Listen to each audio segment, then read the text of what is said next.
out from here. That's a nice line. The Very world evocative. needs Are to you working on know. more lyrics for your song? Or just Muse feeling is a little shouting creative? out of us. Chaos knocking at the door.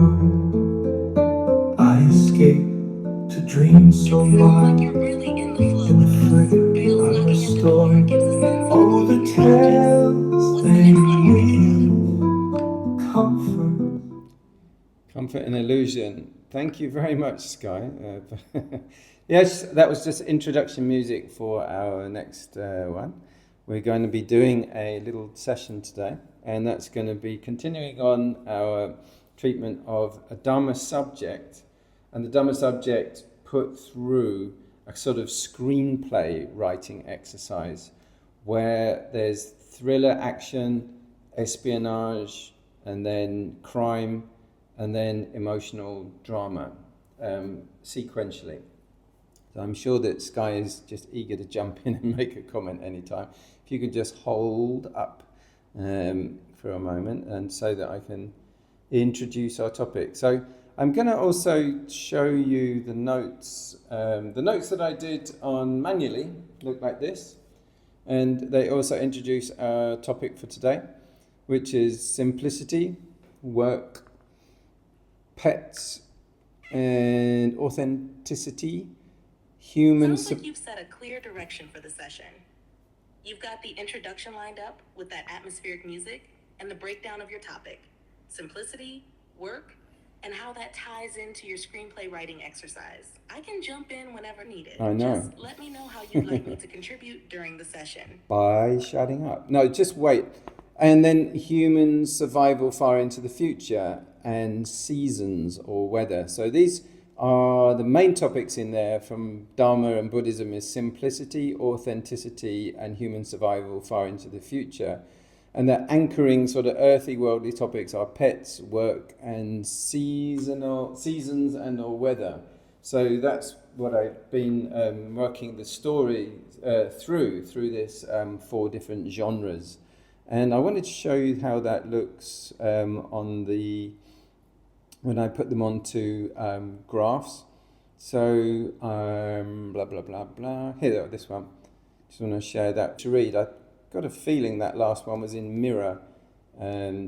So here we go. Simplicity, human survival in the future, authenticity. And the anchoring ones are seasons, weather, pets, and work.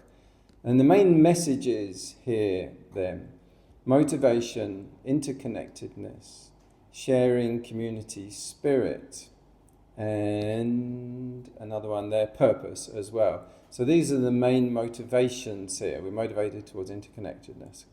And then the main message, connection versus consumerism, being kind and authenticity. Okay, so once you've understood that part of it, then we can also go straight on to our material. So I want to read through together so that you can see what I'm working from.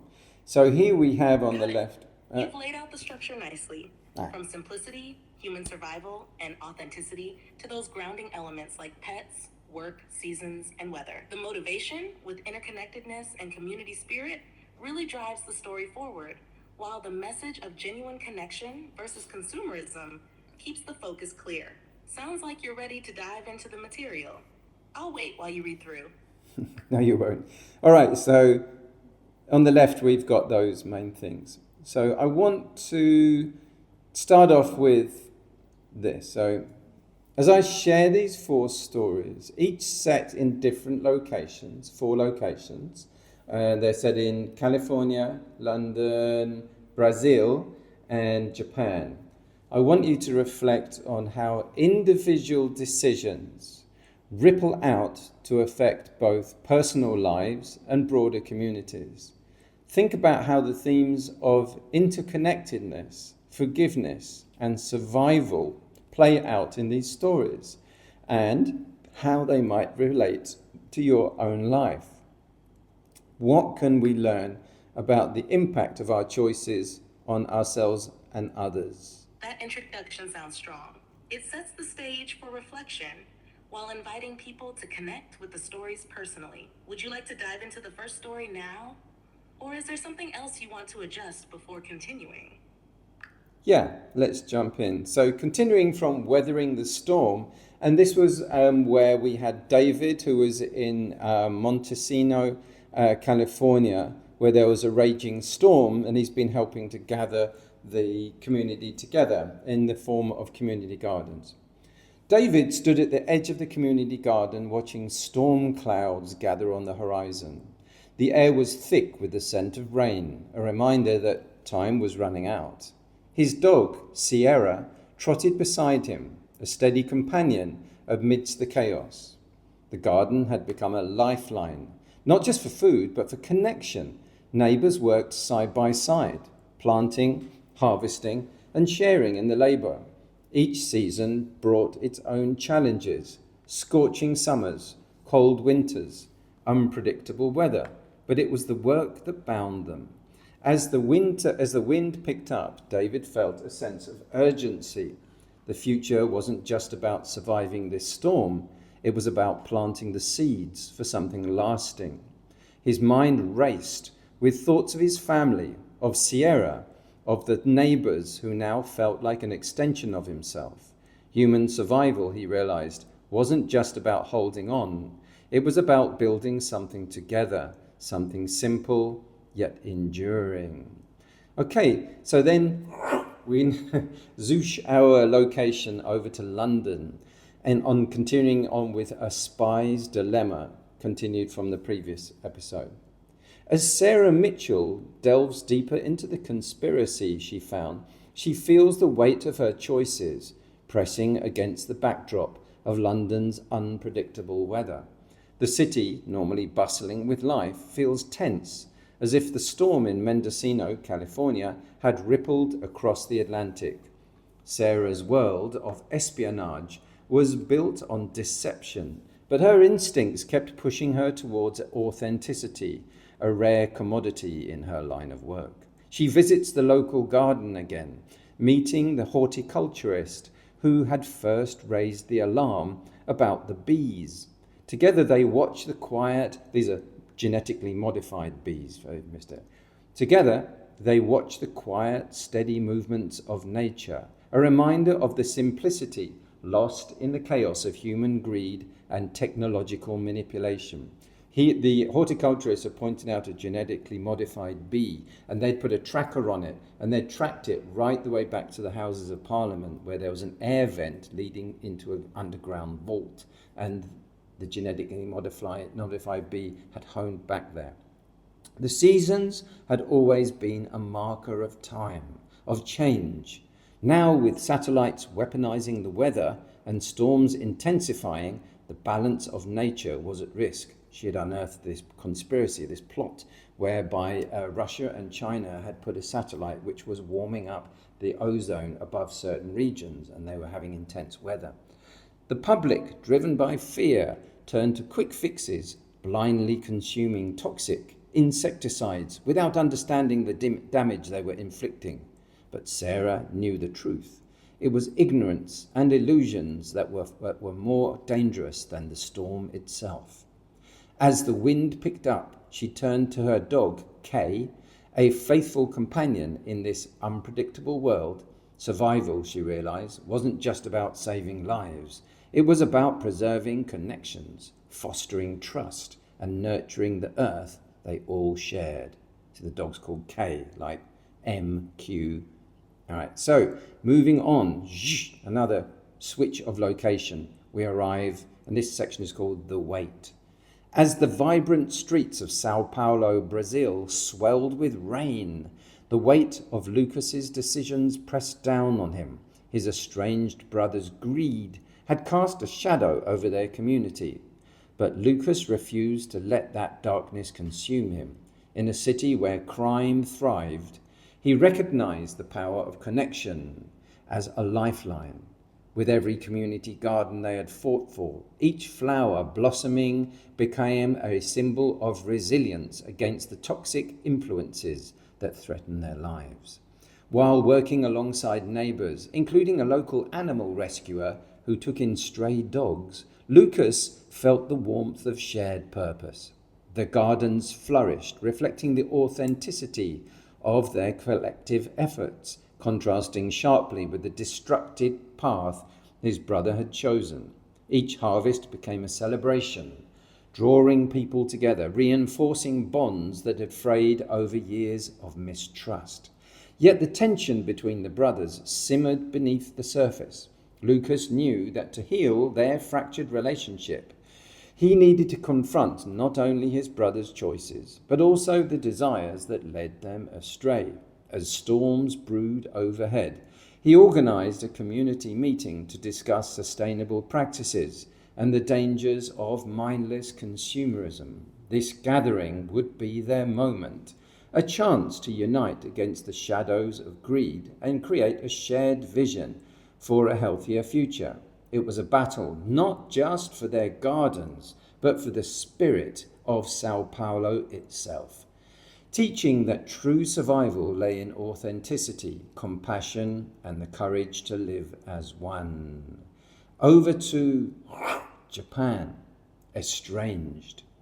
In the tranquil heart of Kyoto, Japan, Mira Tanaka's community garden became a sanctuary, a reflection of her inner turmoil and the journey towards healing. As the seasons changed, so did her understanding of authenticity and connection. Each morning she tended to the flowers, mindful of their growth, paralleling her desire for emotional resilience. With every blossom that emerged, she embraced the simplicity of nurturing life while letting go of her past grievances. One crisp autumn afternoon, Mira felt herself drawn to the local animal shelter, where the joy of adopting a stray dog reignited her spirit. Caring for the dog she named Norainu, meaning stray, she experienced the profound joy that came from genuine connection. This bond mirrored her longing for reconciliation with her brother, stirring feelings she had buried for too long. When they finally crossed paths again, the air was charged with unspoken words. Their conversations, filled with vulnerability, unveiled the complex layers of their shared childhood. Mira's willingness to listen and empathize opened the door to understanding, revealing how their separate journeys had shaped them both. Through these moments of connection, Mira discovered that forgiveness was not just a gift to her brother, but also a pathway to her own liberation. As the garden flourished, so did her relationships, teaching her that living authentically meant embracing compassion, not only for others, but for herself. The beauty of simplicity and genuine connection became her guiding light, leading her towards a future filled with hope and resilience. So, there's our 4 scenarios on this subject of simplicity, authenticity, and human survival far into the future, with these everyday themes: pets, work, seasons, and the weather, and this increasing the sense of interconnectedness. So, a couple of things to reflect on here. Across these 4 stories, how do the characters' individual journeys highlight the importance of forgiveness and interconnectedness in overcoming personal and communal crisis? In what ways do their decisions reflect the balance between self-preservation and the well-being of others?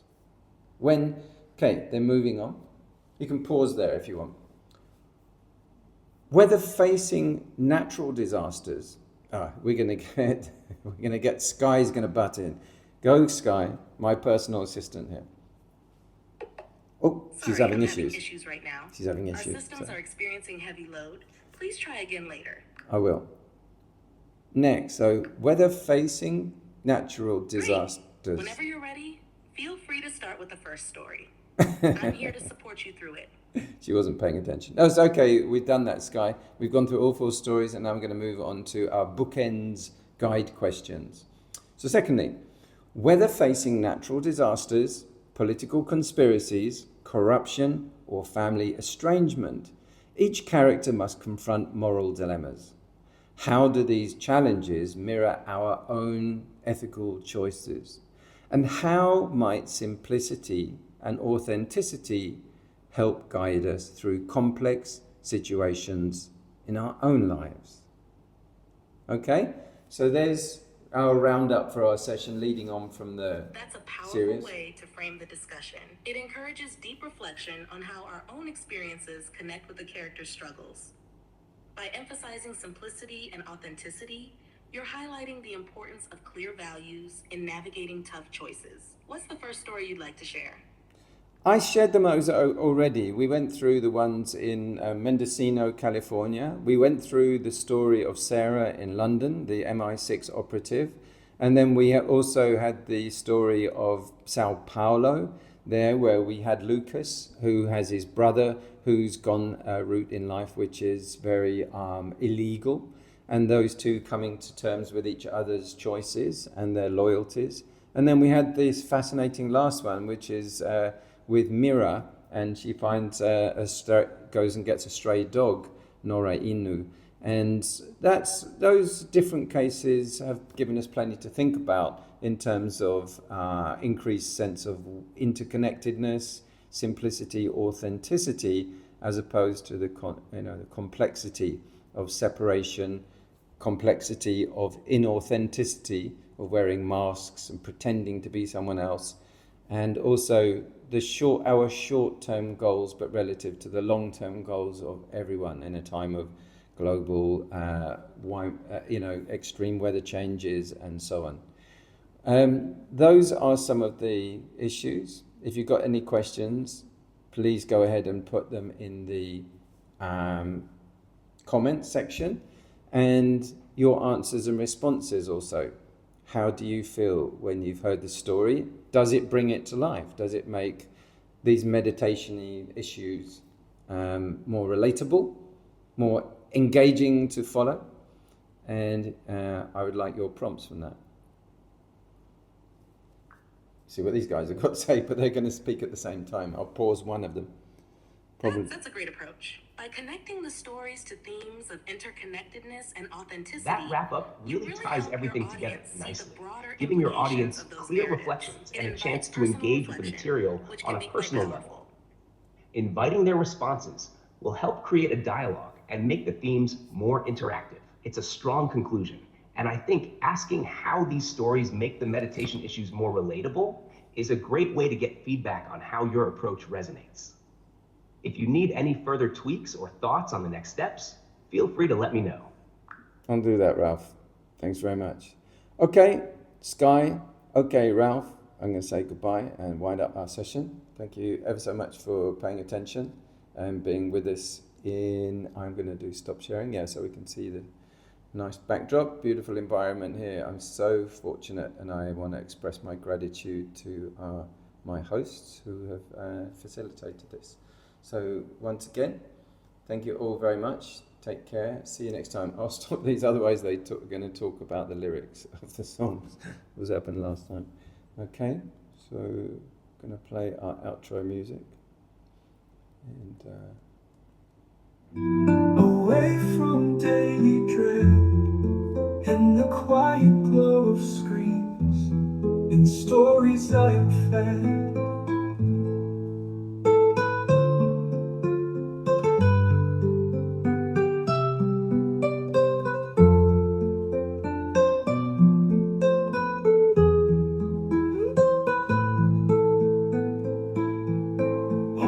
Tales they weave, comfort and illusion. Screens glow makes me believe, away from life's confusion.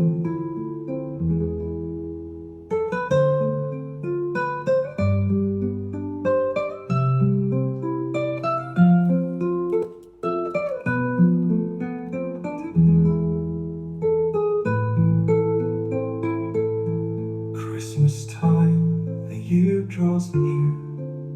The Queen will have her say. Her speech brings a gentle cheer.